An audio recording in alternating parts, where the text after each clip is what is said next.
बिस्मिल्लाहिर्रहमानिर्रहीम। अज़ीज़ तलबा व तालिबात, अस्सलाम वालेकुम। उम्मीद है आप सब खैरियत से होंगे। जमात नहम उर्दू जो है हम लोगों ने शुरू की हुई थी, तो अब हम आपको करवाते हैं जमात नहम उर्दू लाज़मी ही में सबक नंबर 11। हाँ जी, जो आपके असबाक में से जो है वो सबसे आखिरी है कदर एयाज़।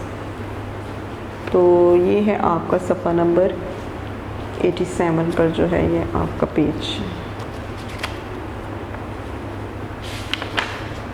जी। कदर एयाज़ सबक नंबर 11 कदर एयाज़, जिसके कि मुसन्निफ़ हैं कर्नल मोहम्मद ख़ान। तो इसमें जो है वो तलबा को कर्नल मोहम्मद ख़ान के वाक़यात उसलूब पे मज़ाक से आगाह किया जाता है, देहात और देहातियों की सादगी और उनके खलूस से मुतारिफ़ करवाया जाता है, और तलबा को ये बताना कि इंसान की कदर व कीमत उसके खलूस, मेहनत और असलियत पर मुनहसर है। इसकी हम लोग अब करते हैं पढ़ाई। सफ़ा नंबर 87 पर है ये। कर्नैलों को रहाइश के खासे उम्दा सी क्लास बंगले मिलते हैं। तो कर्नैल जो हैं, कर्नल लोग जो हैं, इन्हें रहाइश के लिए यानी कि ठहरने के लिए जो है वो सी क्लास के बड़े आला किस्म के बंगले जो हैं वो मिलते हैं। मुझे खुशकिस्मती से एक ऐसा बंगला मिल गया जो अपनी क्लास में भी इंतखाब था, यानी मुझे कर्नैलों में वो इम्तियाज़ हासिल ना था जो मेरे बंगले को बंगलों में था।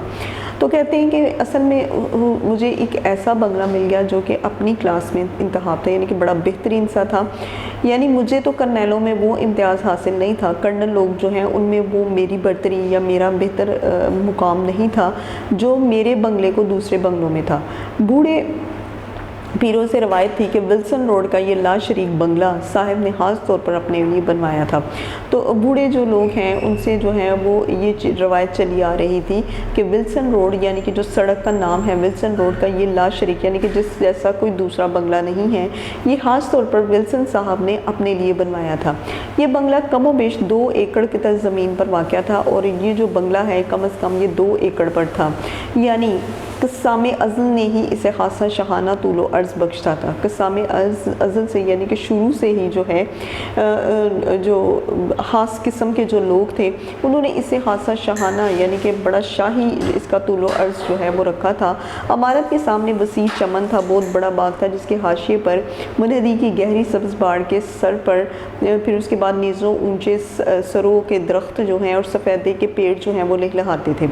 तो ये दरख्तों के नाम है सरो और सफ़ेदा वगैरह। चमन में जा बजा सुर्ख सफ़ेद गुलाब के फूल थे। अब चमन जो है इसमें खासे सुर्ख सफ़ेद किस्म के जो हैं वो गुलाब के फूल थे, यानी कि बड़े आला किस्म के गुलाब के फूल थे। अलगर्ज हमारे बंगले का मिजाज हर जाविये से अमीराना था। अब हमारे बंगले का जो मिजाज था वो हर एक जाविये से जो है वो बड़ा अमीराना था। मुकाबले में हमारे असासे के तेवर हर चंद के हाथ साराना थे। हम अपने मकान की शान के पेश नज़र हमने जूं तू करके हर कमरे के लिए कलीन या दरी पैदा कर ली। अब ये था कि मुकाबला में हमारे असासे के तेवर, अब हमारा जो असासा था, जो हमारे पास बचा कुचा था, वो जो है काफ़ी हाथ साराना था, यानी कि जो हमारा सामान था वो उस बंगले की शान निशान नहीं था, बड़ा कम तर था, बड़ा हकीर सा था। हम अपने मकान की शान के पेश नज़र, अब हमारे मकान की जो शान थी उसके पेश नज़र हमने जूं तू करके हर कमरे के लिए कलीन या दरी जो है वो पैदा कर ही ली। अगरचे इस कारे हैर का बेशतर अजर मुकामी कबाड़िए को मिला। अब इस कारे हैर का यानी कि ये जो बेहतर काम था, इसका जो सबसे ज़्यादा अजर दिया जाता तो वो हमारा मुकामी कबाड़िया है, यानी कि जिस जगह हम रहते थे वहाँ का कबाड़िया है। अलावा जी मुनासिब फर्नीचर भी हासिल कर लिया। सलीम मियाँ जो अभी अभी मैट्रिक के इम्तहान से फारिग हुए थे, दूसरे कर्नैल ज़ादों की तरह इनके हमरा बेफिक्री से बैडमिंटन खेलते और सरे शाम ही दोस्तों के साथ टेलीविज़न के सामने जम जाते।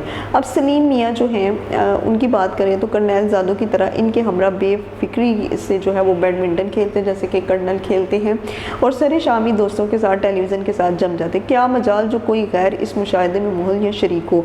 अब किसी की क्या मजाल कि कोई दूसरा कोई गैर जो है इस मुशाहिदे में यानी कि जो कुछ वो कर रहे हैं इसमें मुहल यानी कि शिरकत करें, सिवाय इसके कि हमारा बूढ़ा मुलाजम अली बख्श इनकी तवाज़ा के लिए कमरे में खामोशी से दाखिल और खारिज होता था।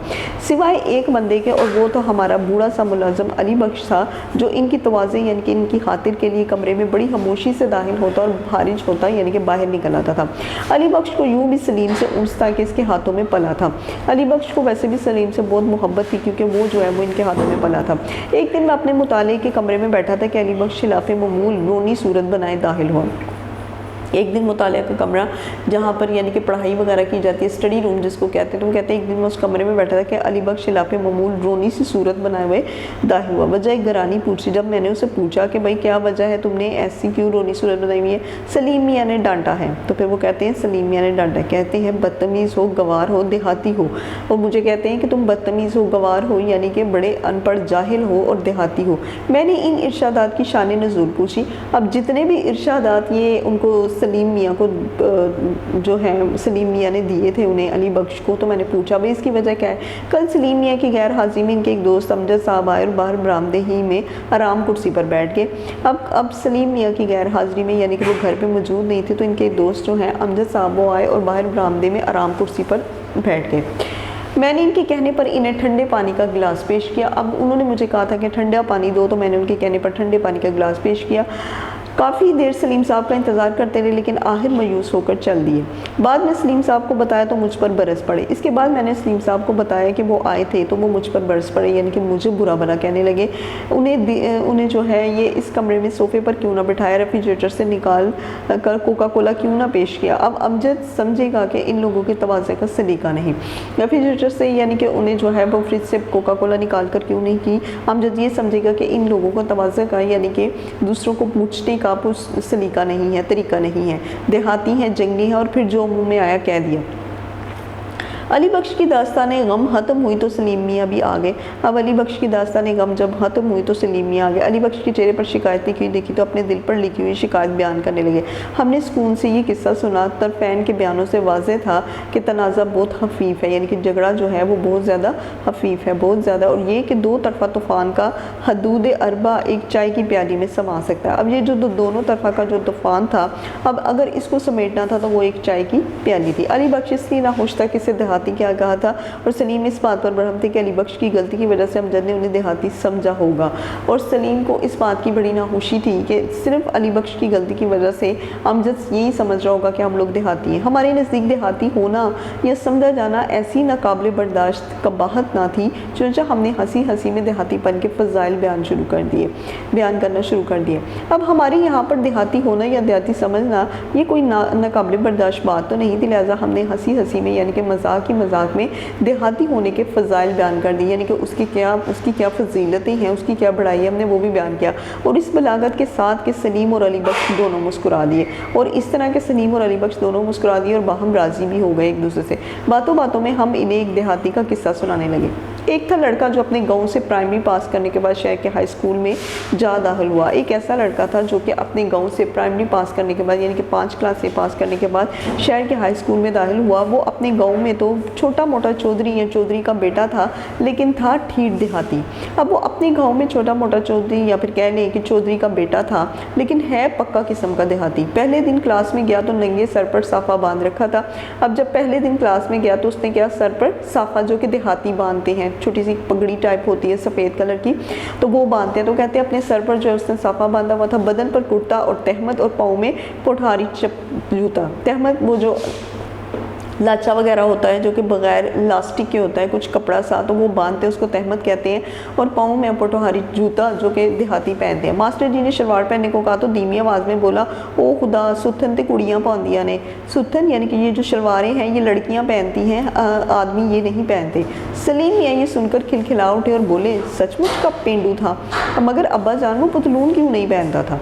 तो फिर उसने कहा कि वो पतलून यानी कि शलवार जो है वो क्यों नहीं पहनता था। मैंने कहा बेटा ये आज से 40 वर्ष पहले की बात है, यानी कि आज से 40 साल पहले की बात है। इन दिनों अगर मास्टर जी खुद भी पतलून पहन लेते तो शहर के कुत्ते उन्हें वलायत पहुंचा आते। अगर हमारे जो मास्टर जी थे, हमारे जो गांव के मास्टर जी थे, उस्ताद थे हमारे, अगर वो खुद भी पतलून यानी कि शलवार पहन लेते तो शहर के जितने भी कुत्ते थे वो उन्हें यहाँ से वलायत पहुँचाते। सलीम मेरी बात पूरी तरह समझे बगैर हंस दिए। बूढ़ा अली बख्श पूरी तरह समझकर मुस्कुराया। जब अली बख्श को पूरी बात की समझ आई तो उसने मुस्कुराना शुरू कर दिया कि वो किसकी कहानी सुना रहे हैं। हम हमने कहानी जारी रखी और इन्हीं दिनों पतलून पोश हाल हाल ही नज़र आते थे। अब हमने ये देखा कि इन दिनों जितने भी पतलून पोश थे यानी कि पतलून पहनने वाले थे वो चंद एक ही नज़र आते थे। मसलन सारे स्कूल में एक सेकंड मास्टर थे जो सूट पहनते थे। अब पूरे स्कूल में सिर्फ एक मास्टर साहब थे जो कि सूट पहनते थे। लड़के इन्हें जेंटलमैन कहा करते थे, तो उनके सूट पहनने की वजह से स्कूल के जितने भी लड़के थे उन्हें जेंटलमैन कहा करते थे। लाहौर में उन्होंने तलीम पाई थी, वहीं के रहने वाले थे। हर फिक्रे में 2-3 लफ्ज़ अंग्रेज़ी के बोलते और लड़के रश से मरने लगते थे। अब जो भी कोई फिक्रा बोलते या जैसे भी बोलते उसमें 2-3 अंग्रेज़ी के अल्फाज ज़रूर होते और लड़के जो हैं वो उन पर बड़ा फ़ख्र करते थे। आदमी खुश मिजाज थे, हॉकी के खिलाड़ी थे और शिकार के शौकीन। एक दफ़ा दिसंबर में शिकार करते करते इस देहाती लड़के के गाँव जा निकले। अब एक बार ऐसा हुआ कि शिकार करते करते दिसंबर के महीने में वो उसी देहाती लड़के के गांव में गए। रात हो रही थी, आपने उसी के यहाँ ठहरने का फ़ैसला किया। जब रात बहुत ज़्यादा हुई तो आपने सोचा कि मैं इसी के यहाँ ठहर जाऊँ और उनके दरवाजे पर जा दस्तक दी। लड़के ने अचानक मास्टर जी को घर के दरवाजे पर देखा तो एक लम्हे के लिए चकरा सा गया। जब उस लड़के ने देखा कि मेरे मास्टर जी जो हैं वो मेरे दरवाजे तक आ गया तो एकदम से देख कर उन्हें हैरान रह गया। मास्टर साहब ने कई दफ़ा मजाक में कहा तो था कि हम एक दिन छोटे चौधरी के मेहमान बनेंगे। अक्सर मास्टर साहब जो हैं वो मुझे मजाक में कहा करते थे कि जो छोटे चौधरी हैं हम उनके गांव ज़रूर जाएंगे और उनके मेहमान बनेंगे। मास्टर जी इसे छोटा चौधरी भी मजाकन ही कहा करते थे, यानी कि मजाक के तौर पर जो है वो मास्टर जी ने छोटा चौधरी कहते थे। लेकिन चौधरी को तवक्का थी कि मास्टर जी मजाक को मजाक की हद तक ही रखेंगे। लेकिन जो चौधरी था उसे इस बात की पूरी उम्मीद थी कि मास्टर जी जो हैं वो इस मजाक को मजाक की हद तक रखेंगे, मगर आज वो हद फैलाकर इसके रूबरू आ खड़े हुए। अब तो उन्होंने हदें पार कर दी थी और उसके रूबरू यानी कि उसके सामने आ खड़े हुए थे। तो छोटे चौधरी को मेज़बानी के बगैर चारा ना था। अब छोटे चौधरी जो हैं ज़ाहिर है उन्होंने तो मेज़बानी ज़रूर करनी थी, उसके बगैर जो है वो कोई चारा नहीं था। ये नहीं कि छोटा चौधरी या उसके घर वाले मेहमान नवाज ना थे, उन्हें सिर्फ इस बात का यकीन नहीं था कि इनकी मेहमान नवाजी मास्टर जी को मुवाफिक भी आएगी या नहीं, यानी कि अगर वो उनकी अच्छी मेहमान नवाजी करेंगे तो क्या वो उन्हें पसंद आएगी या नहीं। बहरहाल उन्होंने अपनी तवाज़े की इब्तिदा की।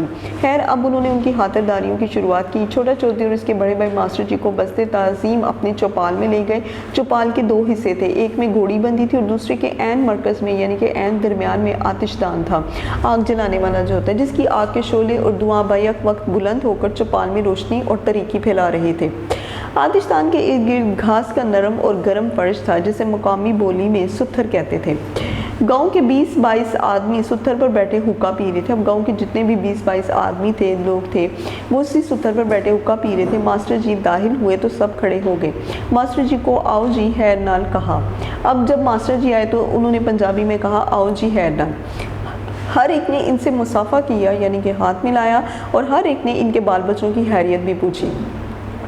मास्टर जी ने छूटते ही ज़रा शर्माकर कह तो दिया कि अभी बाल बच्चों की नौबत नहीं आई, यानी कि इसका मतलब है कि अभी उनकी शादी नहीं हुई, उनके बाल बच्चे नहीं हैं। लेकिन इन नामौलूद बरहुदारों की हैरियत बहरहाल हर मुलाकाती ने पूछी कि यही इनकी तवाज़े की तरकीब थी।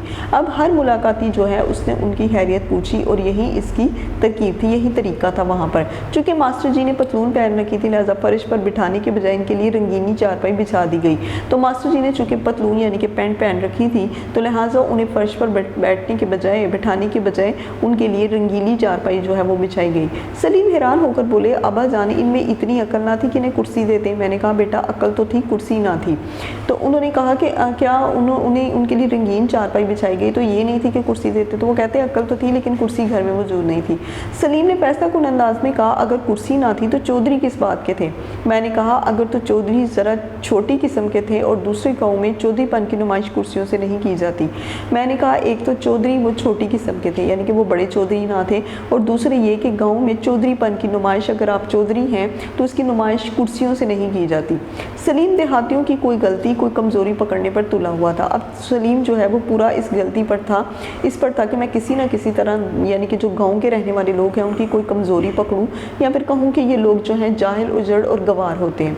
मगर कोई गोल कमरे में घोड़ी भी बांधता है। मैंने सलीम को समझाया अगर घोड़ी के लिए कोई अलहदा मुस्ततील कुमरा नुमा हो तो फिर भी वो गोल कमरे में ही रहती है। लावाजी गांव के कमरे इतने भी गोल नहीं होते। वो कहते हैं कि अगर घोड़ी के लिए कोई और भी कमरा होता तो वो भी गोल ही होना था। सलीम तंज को पा गया और बोला, गोल कमरा तो वैसे नाम पड़ गया है, हमारा अपना गोल कमरा भी तो चौकोर है, मगर बात यह है कि ड्राइंग रूम में घोड़े गधे का क्या काम। अब सलीम जो है वो फ़ौरन जो है, जो उसके वालिद ने उससे तंज की, उस पर वो बोला कि गोल कमरा तो वैसे नाम है, हमारा अपना भी तो गोल कमरा है, लेकिन वो भी चौकोर है, कहने को हम उसे गोल कमरा कहते हैं, मगर बात यह है कि ड्राइंग रूम में घोड़े गधे का क्या काम है, यानी कि ड्राइंग रूम में इन चीज़ों को तो नहीं बांधा जाता। मैंने हंसकर कहा, बेटा देहाती लोग इतने मुहज़्ज़ब नहीं होते कि ड्राइंग रूम में कुत्ते ले आएँ, वो घोड़ों ही से गुजारा कर लेते हैं, कुत्ते ले आए। लेकिन यहाँ पर इन्होंने जो है वो शहर के लोगों के ऊपर तनकीद की है कि जो अमीर घरानों के, रईस घरानों के होते हैं, वो लोग अपने साथ कुत्ते रखते हैं और उनके साथ कुत्ते ड्राइंग रूम में होते हैं। तो वो कहते हैं कि ड्राइंग रूम में, यानी कि देहाती लोग इतने मुहज़्ज़ब नहीं होते, इतने तहज़ीब वाले नहीं होते कि ड्राइंग रूम में कुत्ते ले आए, वो घोड़ों से गुजारा करते हैं। अली बख्श मुस्कुराया। सलीम किस कदर चकराया, लेकिन कहानी बहरहाल इश्तियाक से सुन रहा था। सलीम जो है अपने वालिद ये कहानी सुनकर बहुत ज़्यादा हैरान हो रहा था, लेकिन है जो भी था वो उसे शौक से सुन रहा था। अली बख्श फिर क्या हुआ, फिर गांव का नाई मास्टर जी के पाँव दाबने लगा।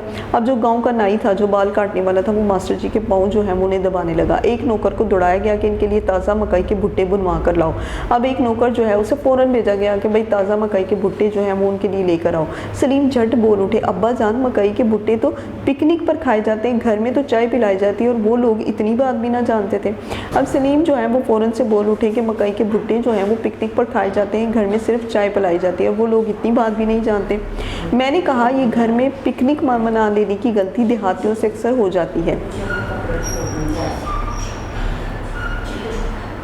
फिर मैंने कहा कि पिकनिक मना लेने की जो गलती है ये देहातियों से अक्सर हो जाती हैं। बहरहाल मास्टर जी ने खुद इनकी इस्लाह रद्दी और भुट्टे का नाम सुनकर कहने लगे, ये तकलीफ़ ना करें, हो सकता है एक प्याली चाय पिला दे, ज़रा सर्दी भी है। सलीम ने फ़ौरन तायद की, बात भी ठीक थी, वक्त जो चाय का था। मैंने कहा, बात तो ठीक थी, बशर्ते ये कि इनके घर चाय भी होती, यानी कि उस दौर में चौधरियों के घर में चाय भी नहीं थी। इस मौका पर सलीम मियाँ तेज़ी से सवाल करने लगे और हमारी कहानी ने मुकालमे की शक्ल इख्तियार कर ली।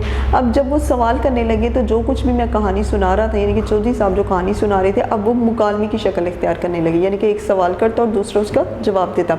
चुनांचे फ़ौरन बोले, तो क्या इनके घरों में चाय ख़त्म हो गई थी? नहीं बेटा, कभी शुरू ही नहीं हुई थी, उन दिनों चाय अभी देहात में नहीं पहुँची थी, यानी कि वो एक ऐसा दौर था जब चाय की पत्ती जो है वो देहात में नहीं आई थी। क्या उन्होंने मेहमान से साफ कह दिया कि हमारे पास चाय नहीं? कितनी शर्म की बात है। मैंने कहा, भाई मेरे ख्याल में पहले तो घर में चाय का ना होना शर्म की बात नहीं, यानी कि अगर चाय नहीं है तो इसमें कोई ऐसी शर्म की बात नहीं है। दूसरे, उन्होंने मेहमान की खातर चाय के लिए दौड़ धूप शुरू कर दी और आखिर मकामी हकीम के घर से चाय मिल ही गई। अब जो है इसके लिए जो है दौड़ धूप शुरू कर दी और फिर ऐसा हुआ कि मुकामी हकीम, यानी कि उस मोहल्ले का, उस गाँव का जो रहने वाला हकीम था, उससे चाय मिली। उन दिनों चाय सिर्फ मरीज़ों को पिलाई जाती थी तो वो एक ऐसा दौर होता था कि जब चाय जो है वो हकीम की नज़र में सिर्फ मरीज़ पीते थे, कोई तंदुरुस्त शख्स जो है वो चाय नहीं पीता था। सलीम ने लंबा सांस लिया और बोले, चलो शुक्र है चाय तो मिली। मैंने कहा, हाँ चाय तो मिल गई, लेकिन फिर एक अजीब सवाल पैदा हो गया, यही ना कि चाय के साथ खाने को क्या दिया जाए? वहाँ तो ले दे के मकई के भुट्टे ही थे। अब ऐसा था कि चाय तो थी, लेकिन उसके साथ अब खाने को क्या दिया जाए? नहीं बेटे, ये बात ना थी, ज़रा बुनियादी नोयत का था, और ये कि चाय बनाई कैसे जाए। अब ये सवाल ये पैदा होता है कि चाय तो मिल गया, अब इसे बनाना कैसे? सलीम नीम वहशत के आलम में मेरा मुंह तकने लगा, यानी कि बड़े वहशी जो उसका चेहरा था जिसमें कि गुस्सा था, और वो मेरा मुँह देखने लगा। अब्बा जान, चाय तो हमारा जमादार भी बना सकता है, यानी कि हमारा जो जमादार है, जो कूड़ा उठाने वाला है, चाय तो उसे भी बनानी आती है और दिन भर पीता रहता है। क्या वो इतने ही अनाड़ी थे, यानी कि उन्हें किसी चीज़ का अंदाज़ा नहीं था कि उन्हें चाय भी बनानी नहीं आती थी? मैंने कहा, भाई वहाँ चाय पिलाने का हुनर भी पहुँचा ही नहीं था, अभी तो वहाँ चाय पीने पिलाने का हुनर ही नहीं पहुँचा था, वहाँ लस्सी का रवाज था और इस हुनर में वो यकता थे। तो क्या मास्टर जी को आखिर लस्सी पिला दी? नहीं, पिलाई तो चाय ही थी, लेकिन वो ऐसी कामयाब चाय ना थी। खैर मास्टर जी को जो है वो लस्सी की जगह चाय ही पिलाई गई, लेकिन वो कोई इतनी अच्छी चाय नहीं थी, यानी चाय की लस्सी बना दी। हाँ बेटा, कुछ ऐसा ही जायका होगा। छोटे चौधरी का कहना है कि मास्टर जी ने एक घूंट पिया, ठंडी लगी और प्याली रख दी, तो चौधरी शर्म से गरक ना हो गया, यानी कि चौधरी इस बात पर शर्मिंदा ना हुआ कि मास्टर जी ने उसकी चाय जो है वो एक तरफ रख दी पीने के बाद। नहीं, ऐसा हादसा तो ना हुआ, अलबत्ता चौधरी को इस बात का रंज बहुत हुआ कि मास्टर जी की फरमाइश पूरी ना की जा सकी। चौधरी को इस बात का दुख हुआ कि मास्टर जी ने उसे जो फरमाइश की थी वो पूरी नहीं हो सकी। बहरहाल उन्होंने कुछ तलाफ़ी रात के खाने पर मुर्ग के सालन से कर दी। अब यह था कि इस बात की तलाफ़ी जो है वो उन्होंने किस बात से की कि के मुर्ग का सालन जो है वो बना लिया। फिर मास्टर जी के लिए बिस्तर लगाया गया। चौधरी ने इनके लिए अकलौती रेशमी डिज़ाइन निकलवाई। अब उनके बिस्तर के लिए जो है वो रेशमी डिज़ाइन निकलाई, वो सफ़ेद झालर वाला तकिया भी जिसके गुलाब पर 12 सिंगे की तस्वीर कड़ी हुई थी, और फिर एक ऐसा तकिया जो कि सफ़ेद झालर वाला था और उसके गुलाब पर 12 सिंगे की तस्वीर थी। तो उस दौर में जो गाँव के लोग रहने वाले थे वो ज़्यादातर जो है वो इन्हीं चीज़ों का इस्तेमाल करते थे, यानी कि 12 सिंगे की तस्वीरें, जानवरों की तस्वीरें अपने जो बिस्तर होते हैं उन पर बनाते थे। बेशक तकिए में लचक की निस्बत अकड़ ज़्यादा थी और मास्टर जी को इसे सर के नीचे फिट करने में कुछ दिक्कत भी पेश आई थी, और मास्टर जी को जो है वो बड़ी मुश्किल हुई कि वो उसे सर के नीचे फिट करें, लेकिन आखिर आराम से सो गए। सिर्फ एक मर्तबा आधी रात के वक्त घोड़ी के खांसने से ज़रा अंग्रेज़ी में बुड़बुड़ाकर जाग उठे। तो एक क्या हुआ कि आधी रात के वक्त जब घोड़ी ने खांसा तो अंग्रेज़ी में कुछ बुड़बुड़ाए और जाग उठे, लेकिन बराबर ही चौधरी और इसका नौकर सो रहे थे। उन्होंने घोड़ी को चारा और मास्टर जी को दिलासा दिया, और फिर सुबह तक कोई काबिल ज़िक्र वाक़या ना हुआ। फिर क्या हुआ कि उन्होंने घोड़ी को जो है वो चारा वगैरह डाला, यानी कि उसका जो अनाज था, जो खाना था, वो उसको दिया, और मास्टर जी को थोड़ी सी तसल्ली दी कि भाई सो जाए, हमारे यहाँ इन्हीं जगहों पर सोया जाता है, और फिर सुबह तक कोई काबिल ज़िक्र वाक़या ना हुआ। अब्बा जान सुबह होते ही मास्टर जी तो भाग निकले होंगे? नहीं, तो वो इत्मीनान से जागे। फिर उन्हें हरे भरे खेतों की सैर कराई गई, फिर उन्होंने गुस्ल किया, गुस्ल भी बैठक ही में किया होगा। फिर उसने कहा कि गुस्ल जो है वो भी ड्राइंग रूम में किया होगा। बेटा बैठक में नहीं, मस्जिद में। मस्जिद में? सलीम ने हैरत से कहा। खाना खुदा को गुस्ल बना दिया, यानी कि अल्लाह ताला के घर को आपने गुस्ल खाना बना दिया। मैंने कहा भाई गाँव के अक्सर लोग मस्जिद के गुस्ल खानों में ही नहाते थे और बज़ाहिर अल्लाह ताला को इस पर कोई एतराज़ नहीं। देहाती घरों में हर काम के लिए अलहदा खाने कम ही होते थे।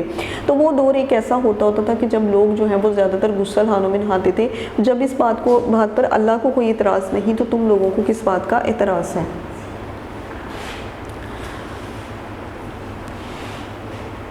सलीम कान पर हाथ रखकर बोले, खुदा इस देहाती ज़िंदगी से बचाया। अब्बा जान अच्छा हुआ आप फौज में आ गए, वरना हम भी छोटे चौधरी की तरह मवेशियों के साथ सो रहे होते और मस्जिद में जाकर नहाते। लेकिन छोटा चौधरी तो इस ज़िंदगी से भी नाखुश था। मगर अब्बा जान बेचारे मास्टर जी का क्या बना ये कि मास्टर जी ने गुस्ल के बाद नाश्ता किया और फिर रुखसत हो गए।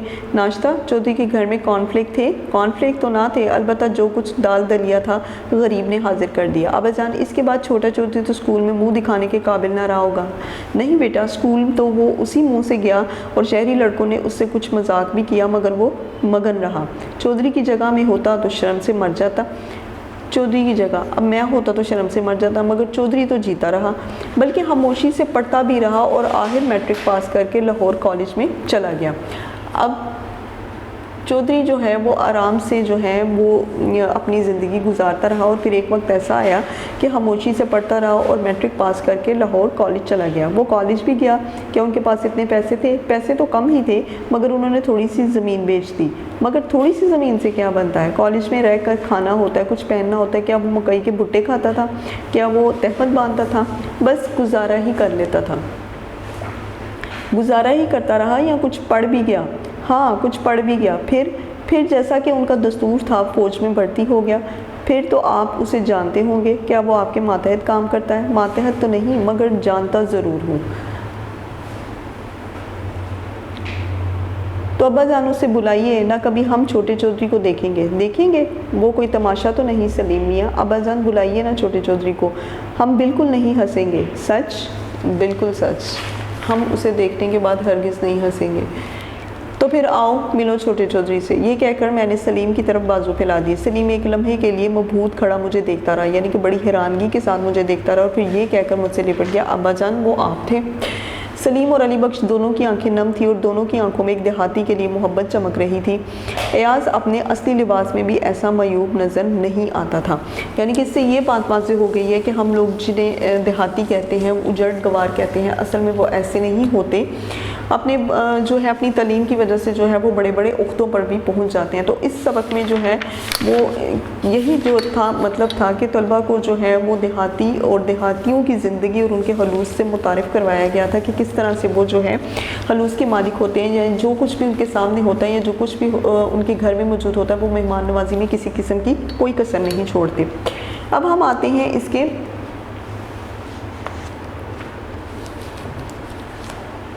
MCQs की तरफ। सबक नंबर 4 में है, कर्नैलों को रहाइश के लिए कौन से बंगले मिलते थे? A class, B class, C class या फिर D क्लास? तो यहाँ पर जो है वो सी क्लास थे। अलगर्ज हमारे बंगले का मिजाज हर जाविये से मुदब्बराना, अमीराना, हाकसराना या फिर आजाना था, तो ये था अमीराना।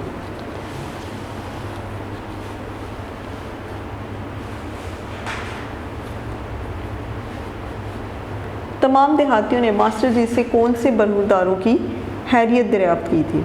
नौमलूद, शीरहार, नामलूद या फिर ताबेदार? तो जो ताबेदार थे। मास्टर जी के बैठने के लिए क्या चीज़ मंगवाई गई? पीढ़ी, कुर्सी, बेंच या फिर चारपाई? तो चारपाई। मास्टर जी ने किस चीज़ की फरमाइश की? कॉर्नफ्लेक की, लस्सी की, चाय की या फिर कॉफ़ी की? तो यहाँ पर आता है कॉफ़ी की फरमाइश की गई थी। तो क्लास अब हम आते हैं इसके मुख्तसर सवालात की तरफ।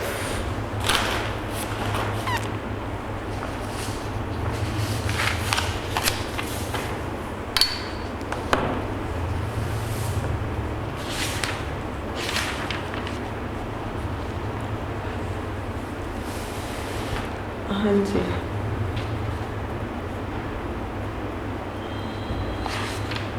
सबक नंबर 11,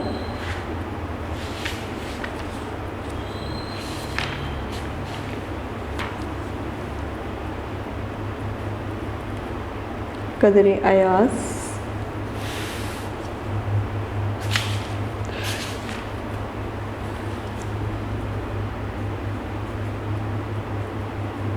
मुख्तसर सवालात के जवाबात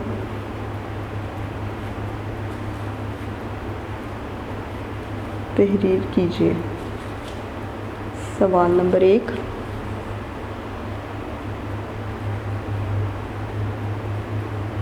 मुसन्निफ को किस किस्म का बंगला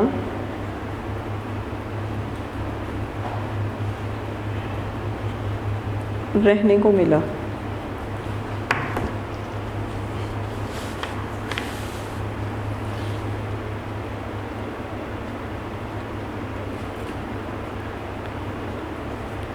मुसन्निफ को जिस किस्म का बंगला मिला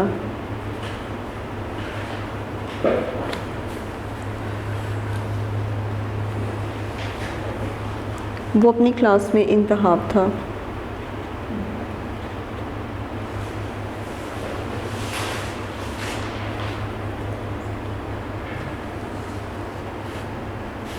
कोई मसला नहीं।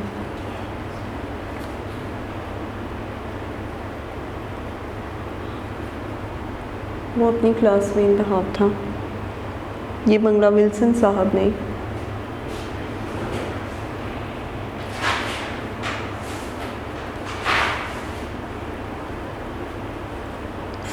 ख़ास तौर पर अपने लिए बनवाया था।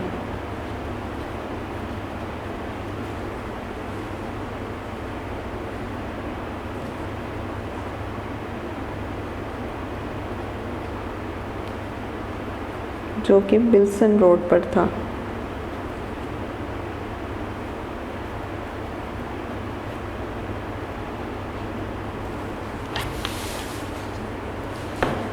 अब उसके बाद है सवाल नंबर 2,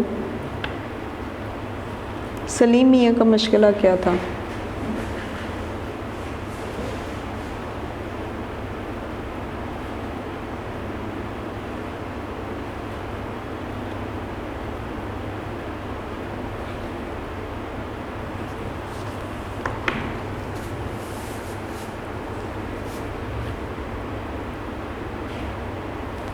सलीम मियाँ दिन भर अपने बेफिक्र दोस्तों के साथ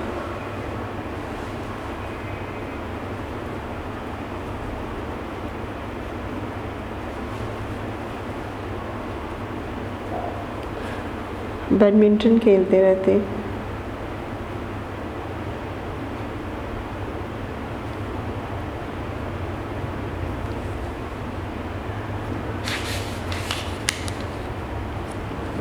और शाम होते ही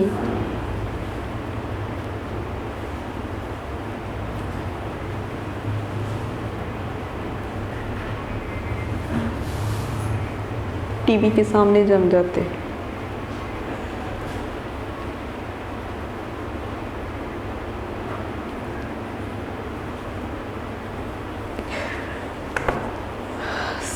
सवाल नंबर 3, सलीम मियाँ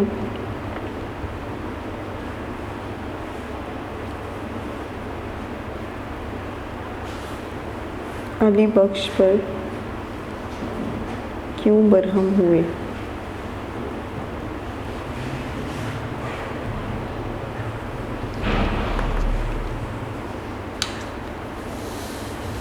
सलीम मियाँ की गैर मौजूदगी में उसका एक दोस्त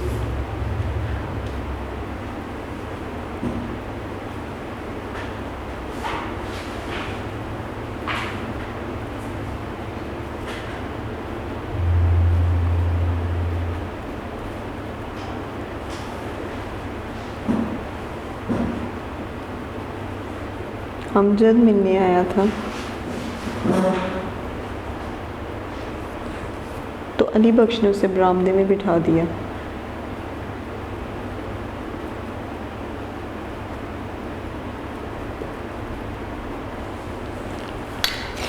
तो अली बख्श ने उसे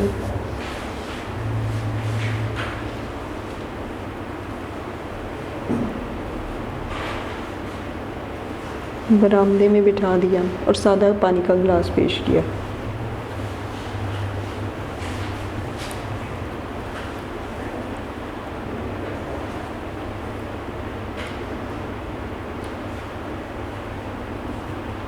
जब सलीम मियाँ को इस बात का पता चला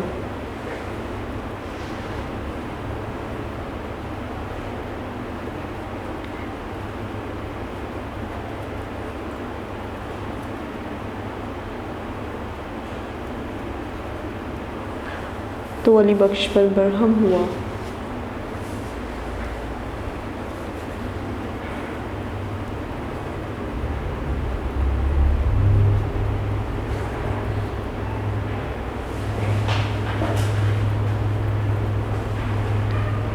उसने उसके दोस्त को गोल कमरे में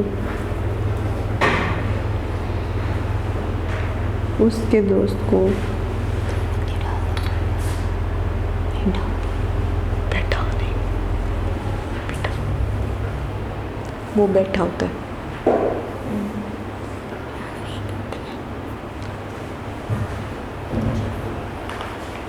कि उसके दोस्त को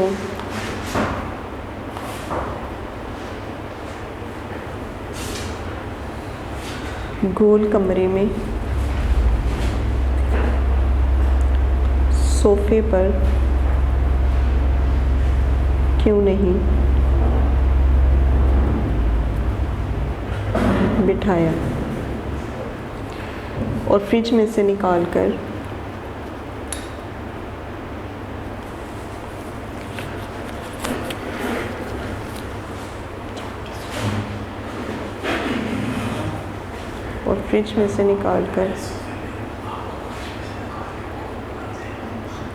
कोका कोला क्यों नहीं पिलाई?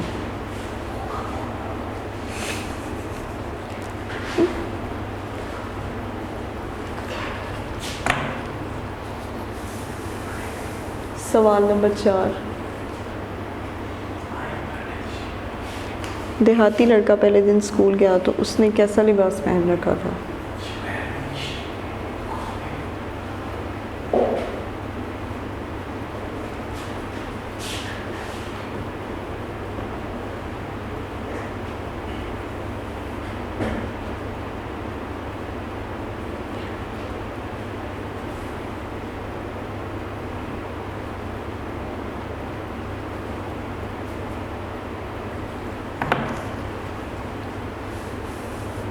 जब देहाती लड़का पहले दिन स्कूल गया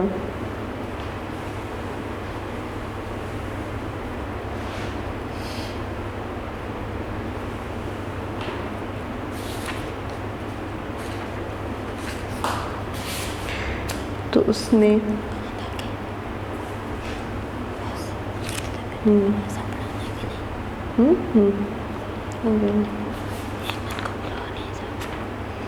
हाँ बना ले, टाइम क्या हुआ? तो उसने जब देहाती लड़का पहले दिन गया, क्या बनता है तो छोड़ दे। तो उसने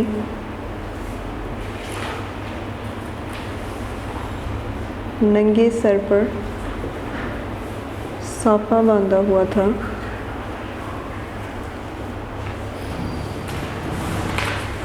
बदन पर कुर्ता और पाँव में पुटहारी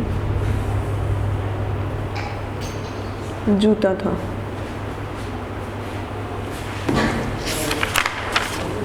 हाँ जी क्लास, तो नेक्स्ट क्वेश्चन।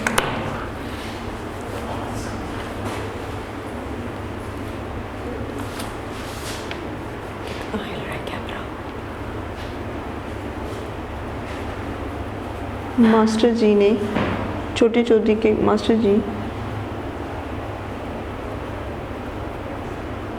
छोटे चौधरी के गांव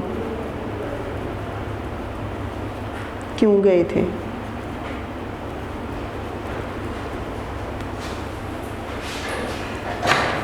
मास्टर जी शिकार खेलने के शौकीन थे।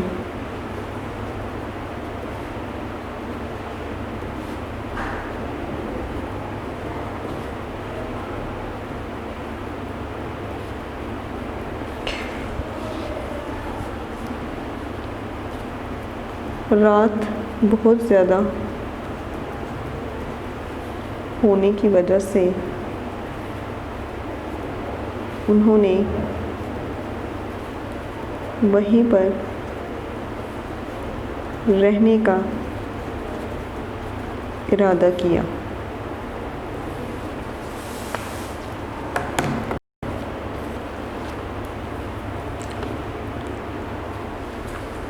मास्टर जी को चाय कैसे पेश की गई?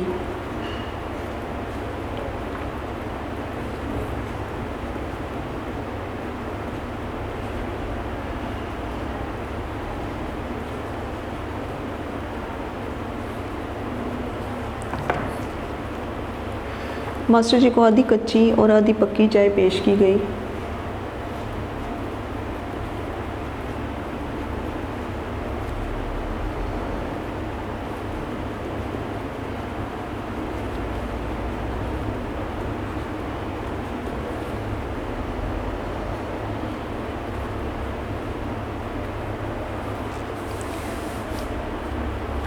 जो बहुत बदमज़ा थी।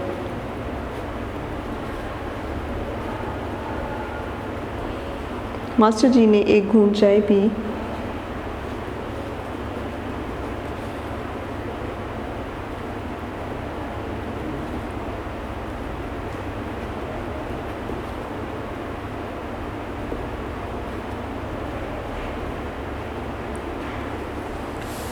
रख दी।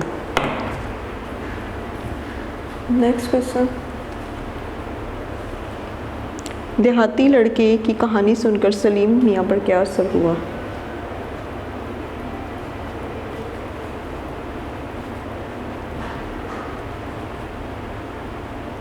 सुनकर सलीम मियाँ पर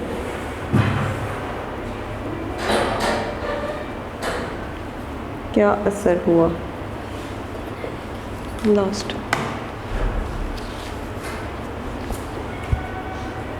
देहाती लड़के की कहानी सुनकर सलीम मियाँ हैरान रह गए। उसकी आंखों में देहाती के लिए उसकी आंखों में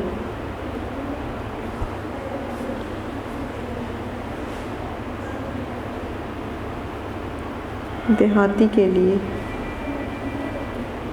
चमक थी। जी क्लास, तो ये था सबक नंबर 11 कदरे एयाज, जो कि मुकम्मल हो चुका है।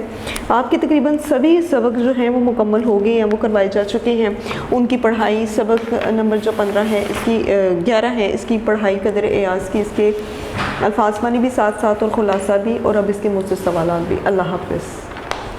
वीडियो पसंद आई तो लाइक करें, अपनी राय कमेंट करें। ऐसे ही मजीद वीडियोस के लिए हमारा चैनल सब्सक्राइब करें और बेल का आइकन दबाएं ताकि आपको हर वीडियो का नोटिफिकेशन मिलता रहे।